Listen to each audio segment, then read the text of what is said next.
Have you ever noticed something while driving on the highway?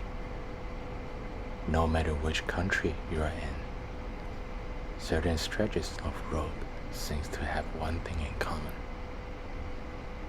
Rows of towering wind turbines, sometimes just a handful, sometimes dozens stretching across the horizon.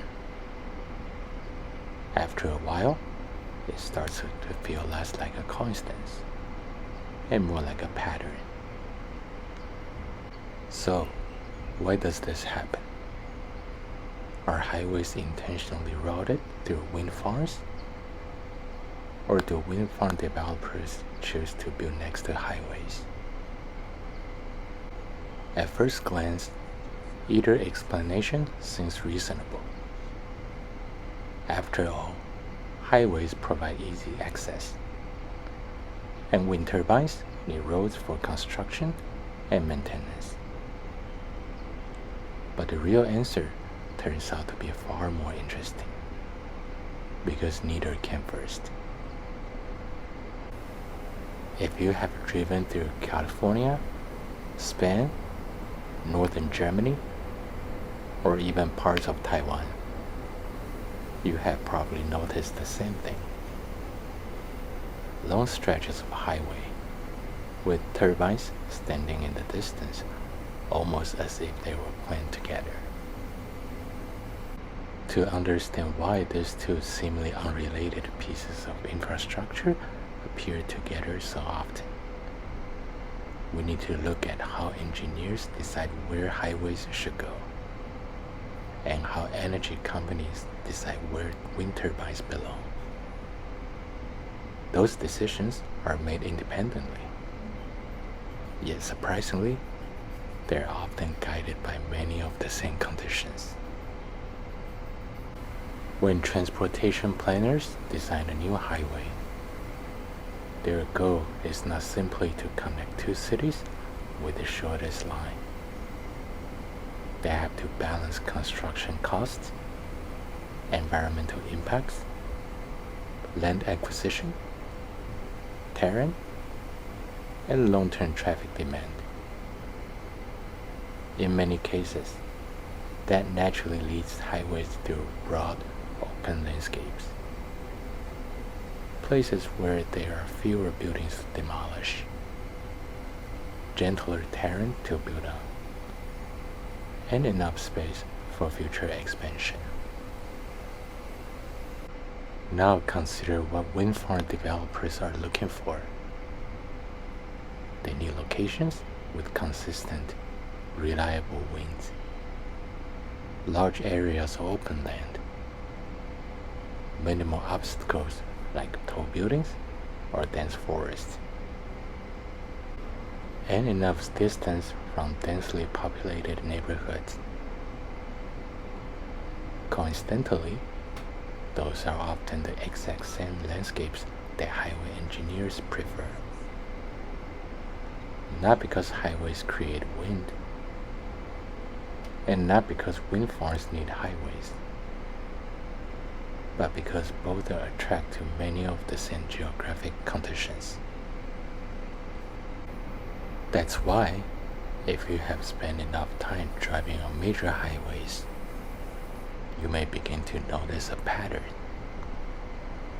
Long before you ever reach the coast or a mountain ridge, the first turbines begin to appear on the horizon, not as isolated landmarks, but as signs that you have entered a landscape ideally suited for both transportation and renewable energy.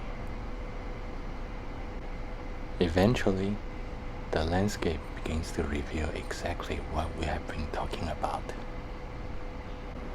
By now, more of those turbines are beginning to appear. And that raises another interesting question. Why do they almost always come in groups? Why not scatter them one by one across the countryside? The answer begins with the wind itself. Wind is surprisingly local. A location that enjoys strong, steady winds often extends across many square kilometers. Once engineers identify one of those favorable areas, it usually makes sense to install multiple turbines rather than just one. They can share roads, electrical infrastructure, and maintenance facilities. Building several turbines together is simply far more efficient than spreading them far apart. There is another reason we notice wind farms so easily. Highways are built to maximize visibility. Sharp curves are minimized. Steep hills are avoided whenever possible.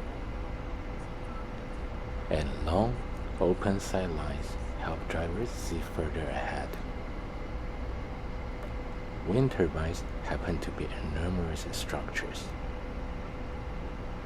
Modern turbines can stand well over 200 meters tall from the ground to the tip of a blade.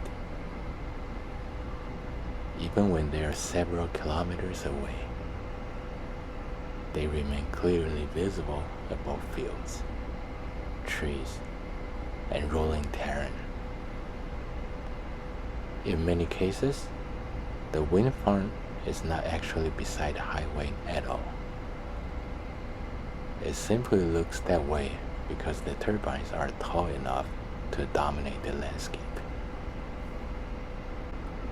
Do highways benefit wind farms? Of course. Once a wind farm has been built, having a nearby highway does offer some practical advantages. Transporting turbine components is not easy. Individual blades can exceed 80 meters in length. Tower sections are carried on specialized trailers, and the equipment needed to assemble a turbine is enormous. A well-developed highway network makes that transportation much easier. Maintenance crews also benefit from convenience access throughout the lifetime of the wind farm. But these are secondary advantages. They rarely determine where a wind farm is built in the first place.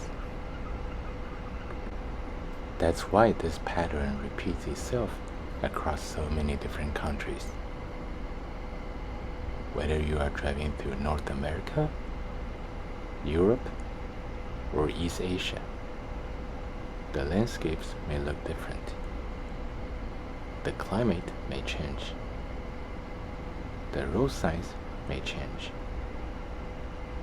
Even the languages may change.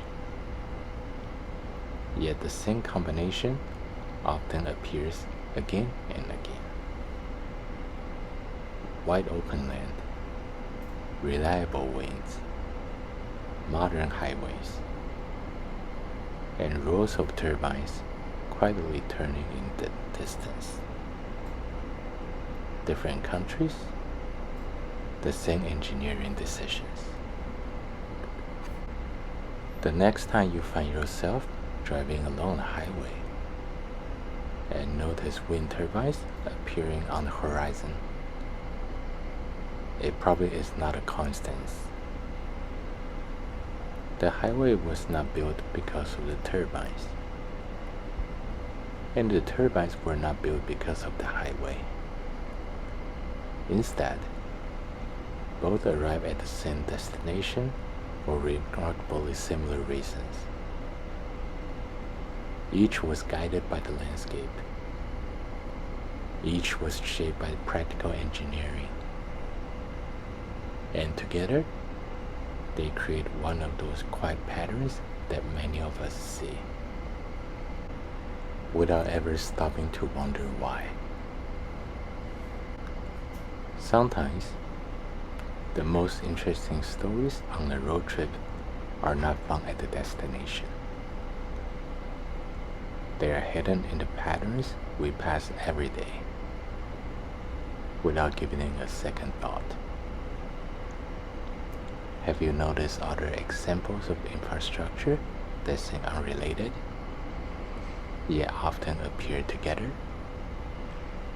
Let me know in the comments.